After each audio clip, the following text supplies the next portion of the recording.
Hello, welcome to Kush News, the newscast of the African diaspora. I'm your anchor, Ochanda, daily bringing you the top stories from Africa and the Caribbean. Let's take a look at today's news on Wednesday, May 3rd, 2023. Sudan's warring generals agree to a potential truce. The two factions battling for supremacy in Sudan have agreed to a 7-day truce starting on May 4th. South Sudan's foreign ministry in Juba said that the deal had been brokered by South Sudan's President Salva Kiir, in a phone conversation. Both sides had agreed to name their representatives to peace talks to be held at the venue of their choice. Witnesses in Khartoum reported airstrikes, gunfire, and explosions despite a second extension of a 72-hour ceasefire. Former Prime Minister Abdallah Hamdok has called on collaborative efforts to end the conflict. Hamdok warned of a humanitarian catastrophe if the conflict continued. It was reported earlier that the country's warring generals had agreed to send representatives for negotiations, potentially in Saudi Arabia. A plane laden with humanitarian aid has also landed in Sudan, where deadly clashes have raged for over 2 weeks. Neither side, the government nor the paramilitary, has managed to land a decisive blow, and the death toll has risen. Fighting erupted back on April 15th between the Sudan National Army, loyal to General Abdel Fattah al-Burhan, and the Rapid Support Forces led by General Muhammad Hamdan, aka Hameti. Thousands of civilians have been wounded in clashes, and thousands have left their homes into neighboring Chad and Egypt. Those in Sudan, let us know on your optimism, if you have any, on the brokered deal by your guys' neighbor, South Sudan. Let's go to Kenya, where yesterday cost of living riots came back. 46 suspects were arrested Tuesday in connection with robberies, arson, and malicious damage of property after the Azimio-led anti-government protests. A government official said that 14 of the suspects were apprehended within Nairobi, while 32 were arrested in different parts of Nyanza, many of them in Kisumu.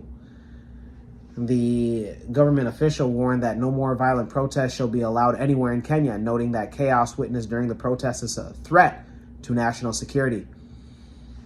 Several vehicles, including a bus and a truck, were torched in Nairobi, while youths set tires ablaze and blocked roads in several slums, including Mathare and Kibera, aka Kibra, number 90.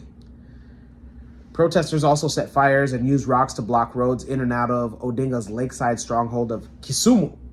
Violence erupted during the March demonstrations as police fired tear gas on demonstrators, including Odinga's own motorcade.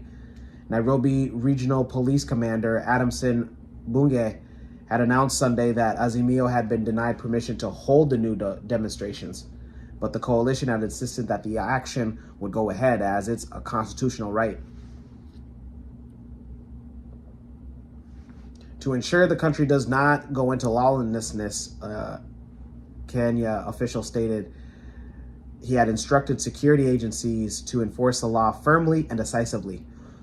All criminals of the political party or groups that they support must be neutered before they destroy Kenya, said the official. Azimio have since announced another round of protests on Thursday, but that is to be seen. Those in Kenya, let us know on your thoughts. And let us know if, in fact, you will be engaging in the upcoming cost of living protests, whether that's tomorrow or next week. We'd love footage and we'd love to hear from you. Let's go to Ethiopia, where suspicion of a coup remains at large. The Amhara regional state government has accused Fano, an armed group commonly known as Misrak Amhara Fano, for the killing of the head of an Amhara political party and the member of the party's executive committee. Despite attempts by the National Army to peacefully resolve differences, a group led by the Misrak Amhara Fano, our leadership is still terrorizing the people, the Amhara regional state government this morning in a statement stated. The regional state also accused the group of working to incite discord between the defense forces and the people by disseminating false information that blackmails the army. The government would continue in its law enforcement operations in this region, and called on individuals in the armed groups to surrender and return to their normal lives. On Monday, speaking at the inauguration ceremony of Halala Kila Resort, the Prime Minister of Ethiopia, Abiy Ahmed, weighed in on the killing, and he once again blamed those who couldn't tolerate different ideas. In the same speech, he accused unnamed forces that he said were interfering in Ethiopia's internal affairs whenever there is insecurity in the country, and warned that they should refrain from their deeds. In a statement released shortly after the news of the killing of the political head, Prime Minister Abiy Ahmed said that the perpetrators were those who were into ultimate extremism to try to persuade everyone who disagrees with them with a gun, and who have committed this shameful and horrible act. The task force listed 11 individuals, including opposition politician Lidettu Ayalew and the group media personalities from the internet based in the United States, as accomplices for the act. The government is seeking cooperation from Interpol and is working with governments of foreign countries where the individuals are based. On Monday to Tuesday night, the task force has announced that a capture of large amounts of weapons buried in forests north of Wello zone of the Amhara region were claimed and being used by terrorist groups hell-bent on destroying the constitutional order of the country. Those in Ethiopia, let us know your thoughts and let us know on if you agree or if what your thoughts are exactly on the situation going on in the Amhara region. Let's go to the Caribbean and end it there.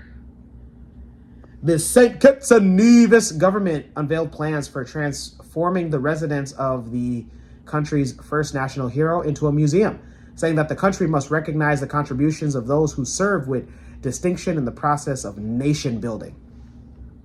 The government stated a grateful nation is a great nation, and keeping a principle that is important.